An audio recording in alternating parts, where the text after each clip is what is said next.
श्री परमात्मने नमः। Hello friends, आज हम करेंगे अध्याय 18 और फ्रेंड्स आज हम करेंगे भगवत गीता का अंतिम अध्याय। और फ्रेंड्स आज मेरे पास मिक्स्ड इमोशंस है, मैं हैप्पी भी हूँ और थोड़ा थोड़ा सैड भी हूँ क्योंकि ये भगवत गीता का अंतिम चैप्टर हम कर रहे हैं। तो फ्रेंड्स आज हम करेंगे श्लोक 1 से। तो फ्रेंड्स आइए और बोलिए राधे राधे राधे राधे। तो ये भगवत गीता का अध्याय 18 है, मोक्ष संन्यास योग। ये अध्याय 18 भगवत गीता का सबसे लंबा चैप्टर है और अंतिम अध्याय है। ये लंबा क्यों है फ्रेंड्स? क्योंकि इसमें भगवान ने बहुत सारे सब्जेक्ट्स बताए हैं। This chapter of Bhagavad Gita is the longest as it explains many subjects. It starts with Arjun requesting Shri Krishna to educate him on renunciation and explain the difference between sannyas and tyag, as both come from the root words that mean to abandon. इस अध्याय में अर्जुन भगवान श्री कृष्ण को पूछ रहे हैं कि त्याग और सन्यास में क्या डिफरेंस है। सन्यासी वो होता है जो अपनी फैमिली को त्याग देता है, मटेरियल लाइफ को त्याग देता है और तपस्या करने चले जाता है। और त्यागी वो होता है जो बिना किसी स्वार्थ के कर्म करता है। However, यहाँ श्री कृष्ण दूसरे ही तरीके की त्याग की बात कर रहे हैं। भगवान श्री कृष्ण कहते हैं कि किसी भी मनुष्य को कर्तव्य, बलिदान, दान, तपस्या आदि के कार्यों का त्याग नहीं करना चाहिए। As it purifies even the wisest soul. कर्मों के फल को सोचे बिना हमें कर्तव्य के रूप में कार्य करना चाहिए। One should undertake actions only as a matter of duty, without any attachment to their fruits. Now Shri Krishna goes into a detailed analysis of the three factors that motivate action, the three component of actions, and the 5 factors that contribute to the result of the actions. इन सब को वो 3 गुणों में समझाते हैं। भगवान श्री कृष्ण कहते हैं कि जो लोग स्वयं को ही अपने कार्यों का एकमात्र कारण मानते हैं वे अज्ञानी है, पर जो शुद्ध बुद्धि के लोग होते हैं वो अपने आप को कर्ता नहीं मानते। ऐसी कई अच्छी बातें इस चैप्टर में श्री कृष्ण बता रहे हैं। तो फ्रेंड्स ये चैप्टर बहुत महत्वपूर्ण है, इसे ध्यान से सुनिए।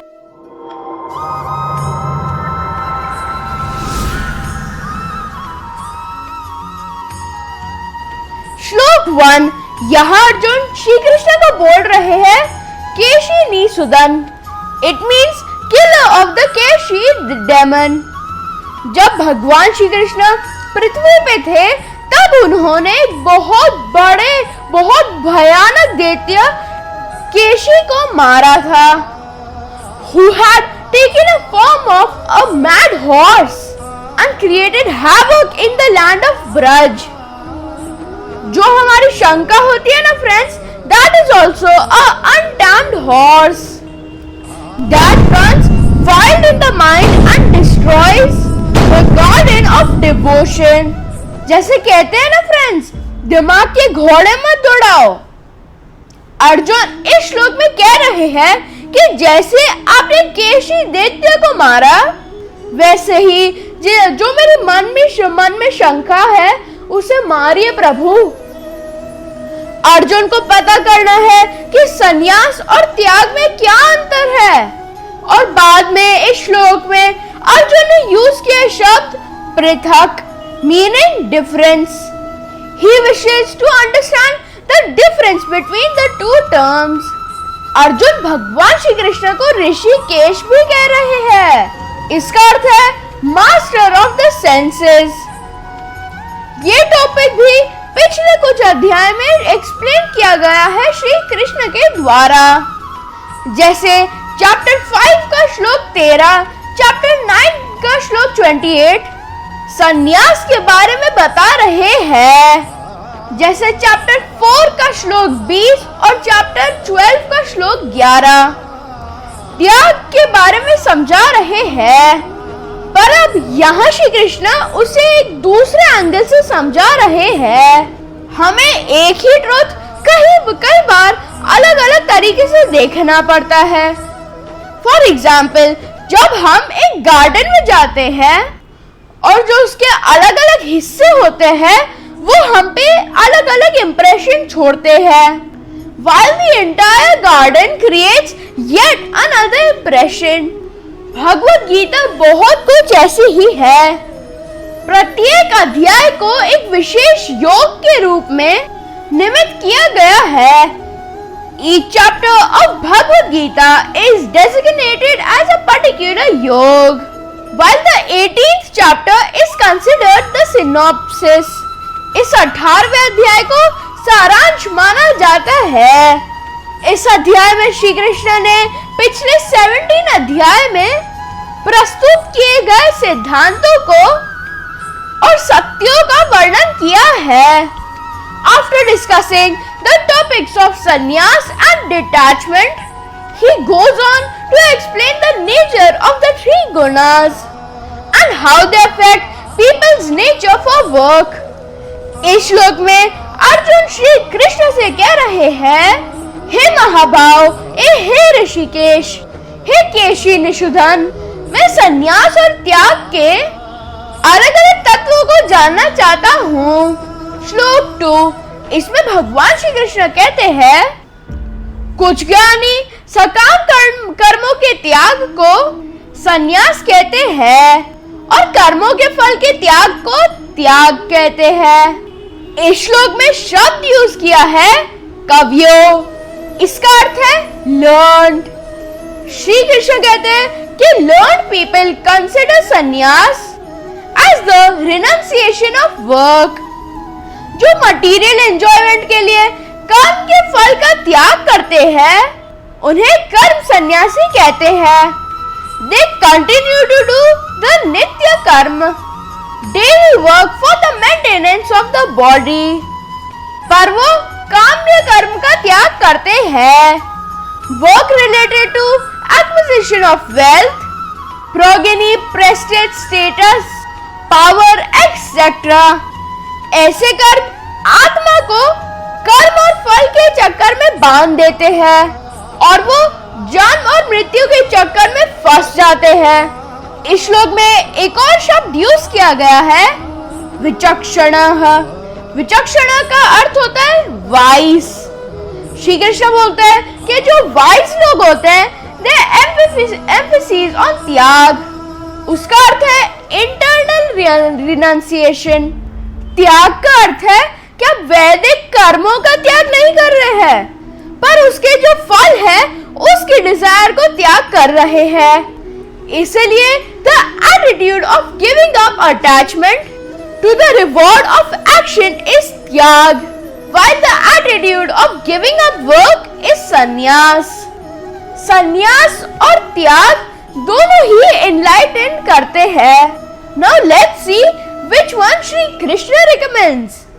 अगले श्लोकों में वो इस बात को और भी क्लियरली समझा रहे हैं। बेसिकली संन्यास वो होता है जिसमें लोग घर बार छोड़ के सब कुछ छोड़ के संन्यास ले लेते हैं और तपस्या करते हैं, और त्याग वो होता है जो बेसिकली हमारे माँ ये करती है, घर में रह के सारे कार्य करना पर कार्य के फल की इच्छा ना रखना।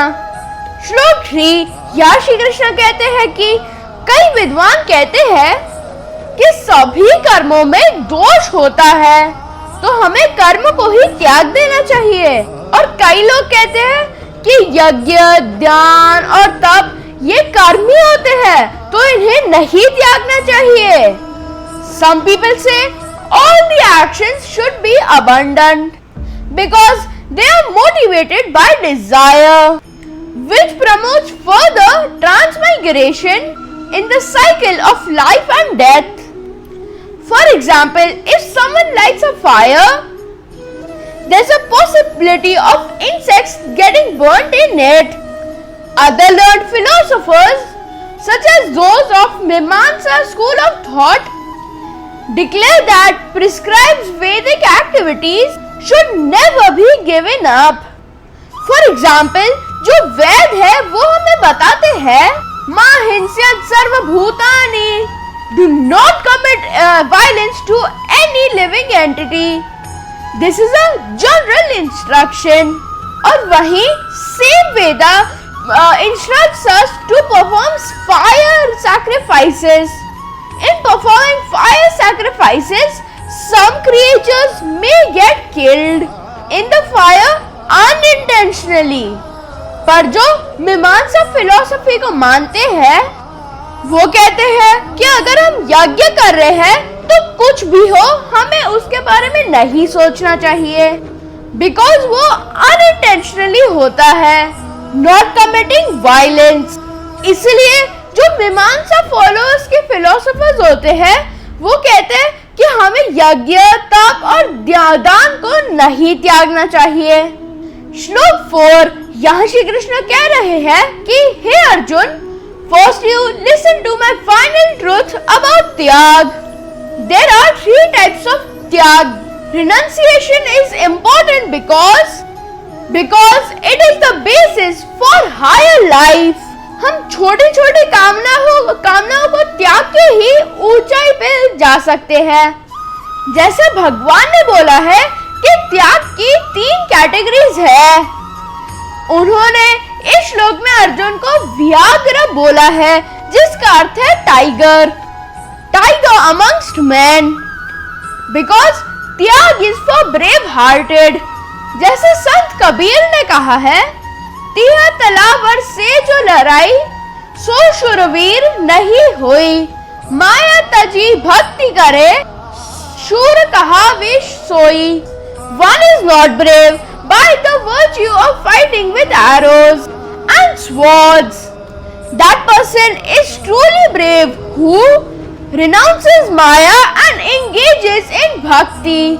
श्लोक 5, यहाँ श्री कृष्ण अपना निर्णय सुनाते हैं कि हमें उन कार्यों को कभी भी नहीं छोड़ना चाहिए जो हमें ऊपर उठाते हैं और मानव जाति के लिए फायदेमंद है.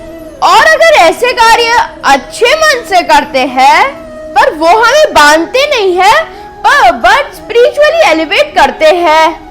फॉर एग्जाम्पल, एक कैटरपिलर होता है, खुद को बदलने के लिए वो अपने डेवलपमेंट के लिए वो एक कोकून बुनता है और खुद को उसमें समा लेता है. और एक बार जब वो तितली बन जाती है तब वो कोकून को तोड़ के आकाश में उड़ जाती है. इस वर्ल्ड में हमारी स्थिति ऐसी ही है फ्रेंड्स. बदसूरत कैटरपिलर की तरह हम इस दुनिया से जुड़े हुए हैं और महान गुणों से रहित है. As a part of our self-preparation and self-education, we need to perform actions that bring about the inner transformation we desire. यज्ञ, तप और दान ये ऐसे कार्य हैं जो हमारे आध्यात्मिक विकास को बढ़ाने में सहायता करते हैं. At times it may seem that they are binding, but they are like the caterpillar's cocoon.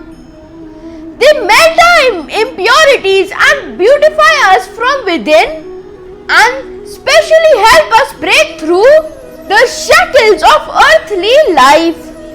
इसलिए इस श्लोक में श्री कृष्ण कह रहे हैं कि हमें ऐसे शुभ कार्यों को नहीं छोड़ना चाहिए. श्लोक 6, यहाँ श्री कृष्ण कह रहे हैं कि यज्ञ, दान और तप, इन तीनों कर्मों को और दूसरे भी कई कर्मों को, फल की कामना को त्याग करके करना चाहिए.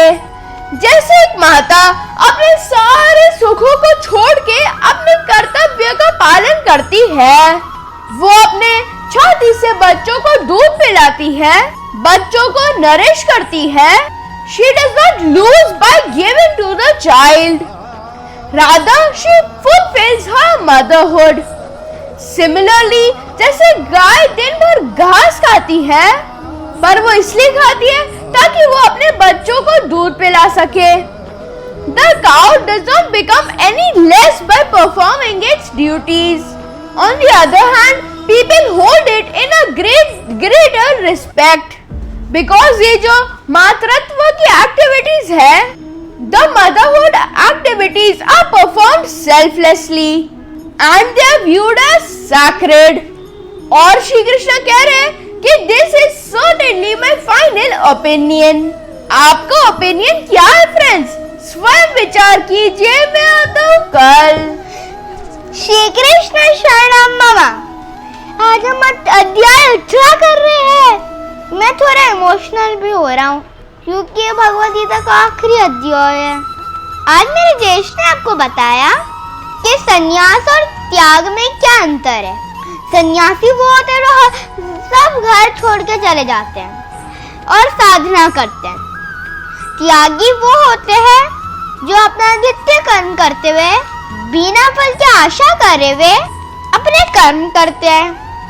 और भगवान कह रहे हैं कि हमें यज्ञ तप और दान कभी नहीं छोड़ना चाहिए. हमेशा यज्ञ और तप और दान करना चाहिए.